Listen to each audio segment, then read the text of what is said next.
Friends, welcome to KV special channel. आप सब जानते हो DSSP प्रिपरेशन 2021 के लिए मैंने डिफरेंट कोर्सेज अपने चैनल पर स्टार्ट किए हुए हैं। अगर आप DSSP PRT की प्रिपरेशन कर रहे हो तो साइकोलॉजी के कोर्स के साथ जुड़ सकते हो, जो कि बिल्कुल फ्री ऑफ कॉस्ट है।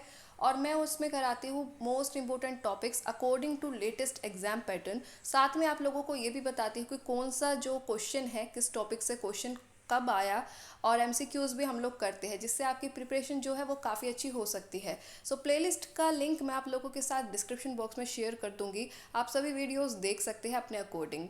साथ ही मैंने स्टार्ट किया हुआ है जीके और हिंदी का कोर्स, जहां हम देखते हैं प्रीवियस ईयर क्वेश्चंस। डेली हम 10 क्वेश्चंस डिस्कस करते हैं। कहने को 10 होते हैं, लेकिन मैं आप लोगों को काफ़ी सारी इन्फॉर्मेशन प्रोवाइड करती हूँ। अगर बात हिंदी की करूँ तो क्वेश्चंस करते करते हम लोग काफ़ी सारे कंसेप्ट भी करते हैं।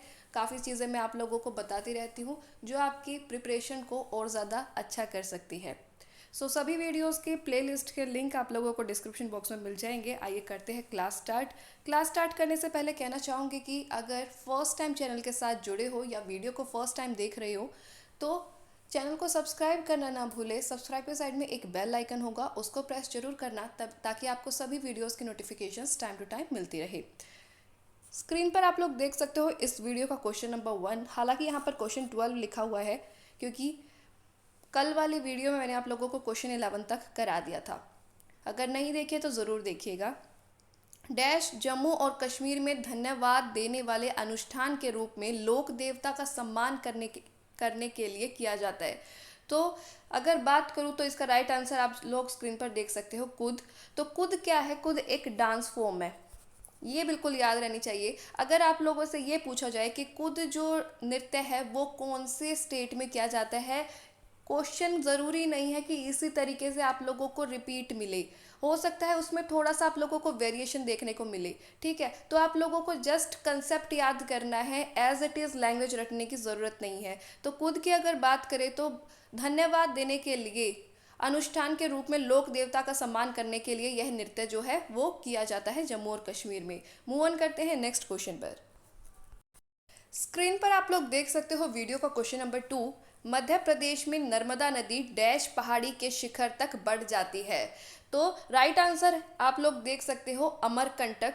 अमरकंटक से ही जो नर्मदा रिवर है वो ओरिजिनेट होती है। उद्गम स्थान की अगर बात करूं तो नर्मदा जो है अमरकंटक हिल से ही निकलती है। साथ ही एक चीज़ और याद रख सकते हो कि सोन रिवर, इसका भी उद्गम स्थान जो है वो अमरकंटक ही है। और एक रिवर है जोहिला, एक रिवर है जोहिला। सुनने में जो अटपटे लगते हैं ना, अक्सर DSSB उन्हीं क्वेश्चंस को पूछता है। तो सारी रिवर्स, नर्मदा, सोन, जोहिला रिवर, ये सारे उद्गम स्थान इनका अमरकंटक है। तो ये बिल्कुल दिमाग में छप जाना चाहिए, कहीं से भी क्वेश्चन आए आप इजीली कर सको। नर्मदा के बारे में एक चीज़ और अच्छे से बताना चाहूँगी कि नर्मदा जो है वो एक वेस्ट फ्लोइंग रिवर है। वो क्या है?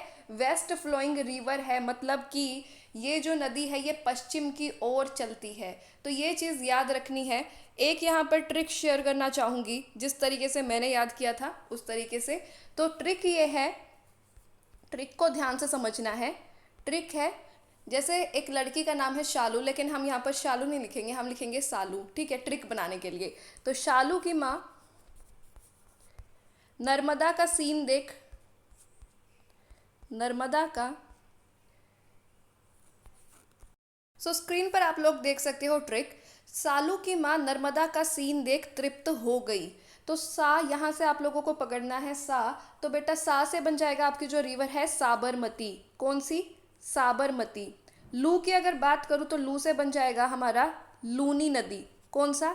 लूनी नदी। अगर माँ से बात करूँ तो बेटा माँ से बनेगा माही नदी, माही नदी। और यहाँ पर आप लोग देख सकते हो नर्मदा का नर्मदा रिवर ही हो जाएगा। अगर बात करूँ सिंध की तो सिंध से बनेगा सिंधु, सिंधु रिवर।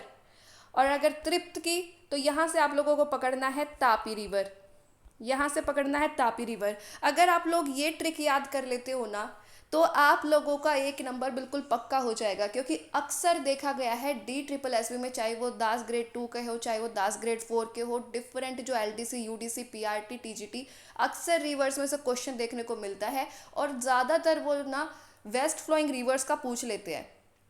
तो कि कौन सी जो रिवर है वो पश्चिम की ओर चलती है, इनमें से कौन सी नदी है। तो ऑप्शंस आप लोगों को देखने होते हैं, सिलेक्ट करने होते हैं। तो ये वाली ट्रिक बिल्कुल सारे बच्चे अपने नोट्स में नोट डाउन कर सकते हो।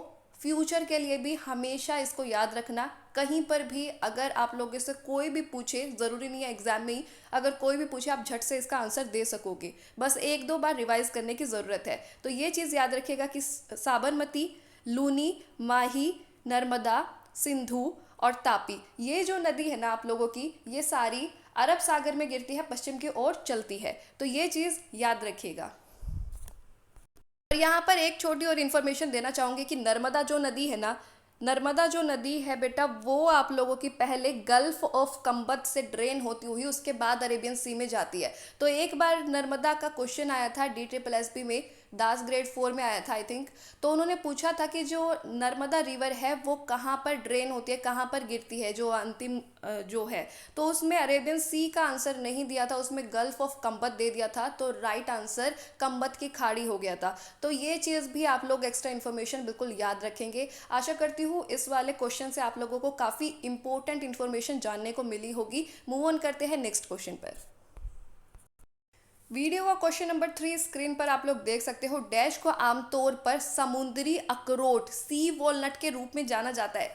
तो राइट आंसर आप लोग देख सकते हो, ctenophora is the right answer here. अगर बात करूं, थोड़ी सी और इन्फॉर्मेशन अगर देना चाहूं, तो ये जो जीनस है ये है निमायोसिस लाइडी।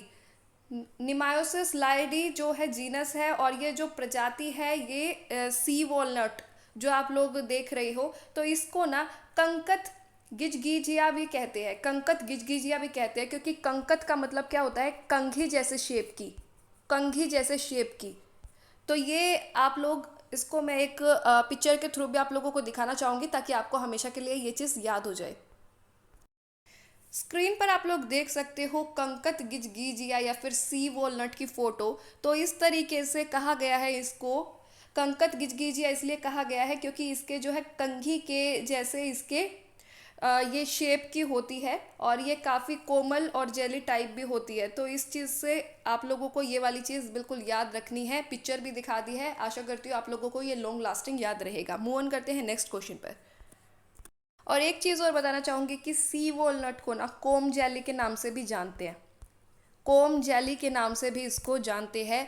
तो अगर कुछ भी नाम आता है ना, चाहे वो आपका निमायोप्सिस लाइडी पूछे, चाहे आपका समुद्री अखरोट पूछे, चाहे आपका जो कोम जेली पूछे, तो इन सब का मतलब यही है। और वो जो प्रजाति है वो कौन सी है, टेनोफोरा। कौन सी है, टेनोफोरा। और इंग्लिश में ये जो टेनोफोरा की स्पेलिंग है ना, ये ध्यान रखना कि इसमें सी जो होता है ना, सी जो होता है वो बेटा साइलेंट होता है। तो आप लोगों को ये देखने को मिलेगा, ये स्पेलिंग देखने को मिलेगी, टेनोफोर। ठीक, ये फाइलम जो है टेनोफोर है। ठीक है, मूव ऑन करते हैं नेक्स्ट क्वेश्चन पर। स्क्रीन पर आप लोग देख सकते हो वीडियो का क्वेश्चन नंबर 4। डैश एक उपधातु का एक उदाहरण है। Dash is the example of a metalloid. ठीक है, उपधातु को इंग्लिश में क्या कहते हैं, मेटालॉइड कहते हैं। तो राइट आंसर क्या हो जाएगा, सिलिकॉन हो जाएगा। अगर और बात करूँ उपधातुओं की, मेटालॉइड्स के कुछ और एग्जाम्पल्स, अगर सिलिकॉन यहाँ पर ना होता तो एर्सेनिक, बोरोन, जर्मेनियम, ठीक है, जर्मेनियम, पोलोनियम, एंटीमनी, तो ये कुछ, सेलेनियम, ये सारे मेटालॉइड्स के ही एग्जाम्पल है। तो आप चाहो तो कहीं नोट डाउन भी कर सकते हो सकता है आप लोगों से मेटालॉइड का कोई और क्वेश्चन पूछा जाए तो इनमें से आंसर हो जाए। ठीक है, मूव ऑन करते हैं नेक्स्ट क्वेश्चन पर। स्क्रीन पर आप लोग देख सकते हो वीडियो का क्वेश्चन नंबर 5। डैश वह पौधा है जिससे बायोडीजल का उत्पादन किया जाता है। Which plant is use to produce और टू मेक बायोडीजल। तो बायोडीजल के लिए बेटा जथरोफा एक पौधा है। ठीक है, जथरोफा एक पौधा है जिसके बीज में बात करूँ तो इसके जो बीज होता है ना उसमें 40% तेल होता है। तो जो वास्तविक डीजल होता है ना उसमें भी 18% जो क्वांटिटी होती है वो जथरोफा की होती है। और भी बहुत सारे प्लांट्स होते हैं जिसमें से ऑयल निकलता है जो कि यूज़ किया जाता है बायोडीजल के मेकिंग में। ठीक है, तो उसमें से कुछ हो जाते हैं melon, palm oil, soybean, sugar cane, ये सब भी है। लेकिन जो मोस्ट इम्पोर्टेंट प्लांट है ना वो आप लोगों का जथरोफा है। कौन सा है, जथरोफा है। तो ये स्पेलिंग फॉर इंग्लिश मीडियम, और जथरोफा आप लोग देख ही रहे हो स्क्रीन पर, तो ये चीज़ बिल्कुल याद रखिएगा। मूव ऑन करते हैं नेक्स्ट क्वेश्चन पर। स्क्रीन पर आप लोग देख सकते हो वीडियो का क्वेश्चन नंबर 6 पूछा गया है, भारतीय रिजर्व बैंक द्वारा निर्धारित वर्तमान जून 2019 तक बैंक दर क्या है। तो क्वेश्चन है बेटा ये 2019 का, अभी फिलहाल इसकी इतनी एग्जिस्टेंस नहीं है, हो सकता है आप लोगों को ये देखने को ना मिले, लेकिन यहाँ से आप लोगों को एक अंदाज़ा ज़रूर हो जाएगा, जिसका राइट आंसर 0.06 आप लोगों को दिख रहा है। यहाँ से एक अंदाज़ा ज़रूर हो जाएगा कि आप लोगों से बैंक रेट हो गई, रिजर्व रेपो रेट, ठीक है, या रेपो रेट, ये सारी चीज़ें आप लोगों से पूछ ली जाती है। तो इस टाइप के बैंक से रिलेटेड क्वेश्चन भी अगर आप लोगों को देखने को मिलते हैं, मतलब जो करंट अफेयर्स जब पढ़ते हो, तो ये चीज़ें भी आप लोगों को बिल्कुल नोट डाउन करनी है, यहाँ से क्वेश्चंस आते हैं। अगर बात करूँ रिजर्व बैंक या फिर आरबीआई के गवर्नर की, तो जो प्रेजेंट गवर्नर है उनका नाम है शक्तिकांत दास। क्या नाम है? शक्तिकांत दास। हो सकता है आप लोगों से अपॉइंटमेंट भी पूछ ली जाए, तो याद रखिएगा शक्तिकांत दास है। मूव ऑन करते हैं नेक्स्ट क्वेश्चन पर। स्क्रीन पर आप लोग देख सकते हो वीडियो का क्वेश्चन नंबर 7। 1999 में बजट प्रस्तुति का समय शाम 5 बजे से सुबह 11 बजे तक किसने बदला था। देखिए इस टाइप के जो क्वेश्चन आते हैं ना, इस टाइप के क्वेश्चन आते हैं, उनका ना एक ही मतलब होता है कि बच्चे जो है ना, ये बिल्कुल फैक्चुअल क्वेश्चन है।